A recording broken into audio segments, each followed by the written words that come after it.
Well, huge miss today for the non-farm payroll report. I guess the Wizards of Smart were expecting something in the neighborhood of 500,000 jobs created in the month of September. And the real number that we got was 180 something. Oh, I'm sorry, it was 194. It wasn't 180 something. So 194, sub 2K. That's less than half of what was expected. Absolutely anemic. I guess 194 would be okay if, we were, if this were 2019 and things were pre-implosion and the U.S. still wasn't trying to recover, millions of jobs that have been lost. But we're not in 2019, we're in 2021, a period in which there's not nearly as many people working as there were a couple years ago. And so if we're seeing numbers this low, it might suggest, if we see this, periodically throughout, the next couple of months, we see similar numbers, it would suggest that the recovery is over. And this is as good as it gets, which would be very bad for the U.S. economy. We don't have nearly enough people working right now. We're struggling to get anything in stock. No matter how much money people might have, there's not enough stuff to satisfy the demands of consumers. There's not enough supply of intermediate goods, of parts to produce different goods. And part of the issue there is the labor market. There's not enough people working. We're not able to have enough labor as one factor of production to produce as much in this country. Now, there are other problems, too, that aren't directly related to labor, but labor is a big part of that. And so we do not want to see labor tapering off like this. We want to see people continually get hired in large numbers. Now, why this month, of all months? To me, the most glaring explanation for why all of a sudden in September we see a huge miss in the non-farm payroll report, which, again, it could be a fluke. It's not like these people, these wizards of smart who are polled in order to get the estimate number. It's not like they're a bunch of geniuses. They're just PhD economists. And so they're fallible, and it's very possible for them to just be totally wrong. So it's, in and of itself, the size of the miss is not something that should tell you, oh my gosh, the economy is about to go over a cliff in the next couple of days, or the next couple of weeks, or the next couple of months. But to me, the most obvious explanation here is the vaccine mandate that was instituted by Joe Biden and by various companies across the country. But old Joe, he has made it clear any company over 100 employees must mandate everyone to be vaccinated. Then you have government agencies all across the country mandating that their employees be vaccinated. And what was one of the big numbers that we saw in here? We saw, I believe, local government employment drop by over 100,000. You've got tons of government workers being laid off, probably because of vaccine mandates. And so in a labor market in which it was already difficult to get people, to come into work, now you have employers making it, all that more unattractive by saying, you got to get your jab if you want to work at this, in this office, or even if you want to work, for this organization from home. People, there are companies who are forcing their employees who are working from home to get vaccinated.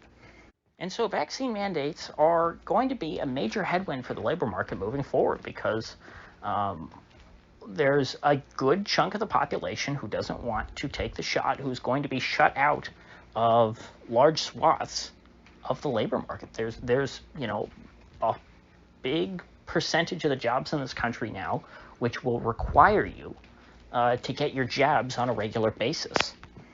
And so the administration is put into a tough corner here. They have a choice that I think they would prefer not to make. And it's a choice which sort of contradicts their own narrative. The choice here is either you force all people to work to get vaccinated, and the result is people who don't want to get vaccinated don't work, or you maximize employment by allowing anybody and everybody to have a job, to be open to applying, to being able to retain their job without discriminating against the minority of the population who does not want to undergo a certain medical procedure. But that's not a good choice, and that's why you kept hearing Biden when he was talking about his vaccine mandate talk about how, oh, this is gonna help people get back to work, because you see, once everybody at the office is forced to be vaccinated, well then, gee golly, all these folks who are sitting on the couch who don't want to go back to work, they're going to jump right up and say, you know what, I feel safe now. And you just got all these people who feel so unsafe because of these unvaccinated people, and I'm going to fix that. It just doesn't appear to be the way that things are playing out, and I could have told you that. In fact, I don't think I addressed that specific statement back when Joe Biden announced this, because it seemed like such a ridiculous throwaway line. But now it's coming back to bite him. He said, hey, vaccine mandates are going to help more people get jobs. It's the opposite, driving people out of the labor force. And so when you make decisions like this, they have consequences. There's trade-offs to everything in life, and politicians are not fans of trade-offs. They like to, tell voters that they can, they can have birthday cake for dinner every night, and that they're going to be perfectly healthy. But that's just not the case. I mean, heck, we got a ridiculous number. What was it, like 70,000 workers in New York were laid off because of Governor Hochul's vaccine mandate for people in healthcare or adjacent fields, including paramedics, who are kind of important to have. You don't want to go firing your paramedics willy-nilly. And that's just in one state. Now, I understand most states are not nearly as strict as New York, and of course, New York's mandate is stricter than even Joe Biden's mandate. But, it shouldn't be surprising that this is going to cost a lot of jobs.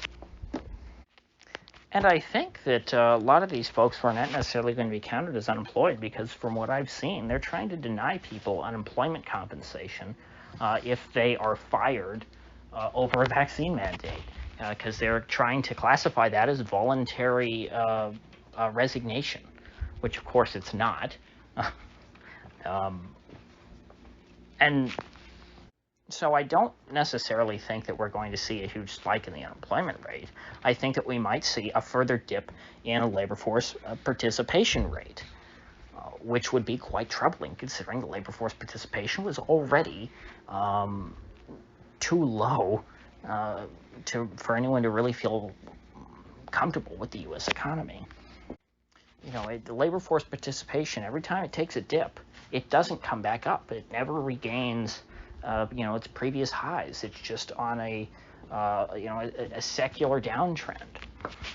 And, we saw a big dip in labor force participation after the 2008 crisis. Then we saw a big dip in it last year. And with these vaccine mandates now, we may see, again, another big dip, which, again, will not affect the unemployment rate if these people are just kicked out of the labor force and denied unemployment compensation. So we might still have a low unemployment rate, but there will be a lot less people working. Or even if there's more people working on net, it will be a lot less people than there otherwise would have been working, because people who would have, been able to return to work, or people who did, these new jobs are being negated by the loss of old jobs, people who worked all throughout the pandemic, who were called healthcare heroes, who are now considered to be expendable. As those folks exit, the job market, they're going to be balancing out, any new jobs that are created. So that's about all I have to say on that matter. I will see you folks back here tomorrow.